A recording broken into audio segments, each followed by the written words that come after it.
এক গৃহবধূকে গণধর্ষণের ঘটনায় চাঞ্চল্য দক্ষিণ 24 পরগনায়। ঘটনার সূত্রপাত রবিবার রাতে। মহিলার অভিযোগ, রবিবার বাড়িতে একাই ছিলেন তিনি। রাতে 6-7 জন এসে বাইরে থেকে পুলিশ পরিচয় দেয়। দরজা না খোলায় দরজা ভেঙে ঢুকে মারধর ও গণধর্ষণ করে। হাত পা মুখ বেঁধে চলে যায়। পাশেই বাপের বাড়ি। সকালে ডাকাডাকি করেও সাড়া পাননি কেউ। এরপরই দরজা খুলে দেখেন অচৈতন্য অবস্থায় মহিলা পড়ে আছেন। দাবার বেড়া ভেঙে বারান্ডার বেড়া ভেঙে ঘরে উঠলো। ঘরে উঠি মতের ঘরের দরজা ভাঙলে খাটের ওপর শুয়ে আছে। খাটের ওপর টেনে এনে হাত পা বাঁধলে, হাত বাঁধলে পা বাঁধলে, মানে সেই সময় ওই 4 জনের চিনতে পেরেছে। তখন এফ করে বাঁধা অবস্থায় তখন মুখও বেঁধেছে।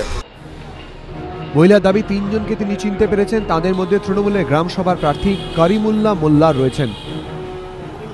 ঘরের দরজা কেটেছে, দড়ি দিয়ে বাঁধা থাকলো দরজা কেটে আমার খাটে শুয়ে আছে। খাটা থেকে লাইভে নিয়ে এলো 4-5 জন মিলে। লাইভে এনে এবার আমি বলছি, তোরা দেশের লোকে জানাশোনার লোকে আমার ই করছিস? তা বলছে এর মুখ বাঁধ। এর জানাশোনার লোক বলছে কি ব্যাপার? অভিযোগ অস্বীকার করেছে তৃণমূল। মারধরের ঘটনা হয়নি, ধর্ষণের ঘটনা হয়নি, পরিকল্পিতভাবে সাজানো ঘটনা। বেলেগাছি অঞ্চলের বেদবেরিয়া এলাকায় সিপিএমের পায়ের তলায় মাটি নেই। ওয়াজেদ মোল্লা ওখানকার প্রধান।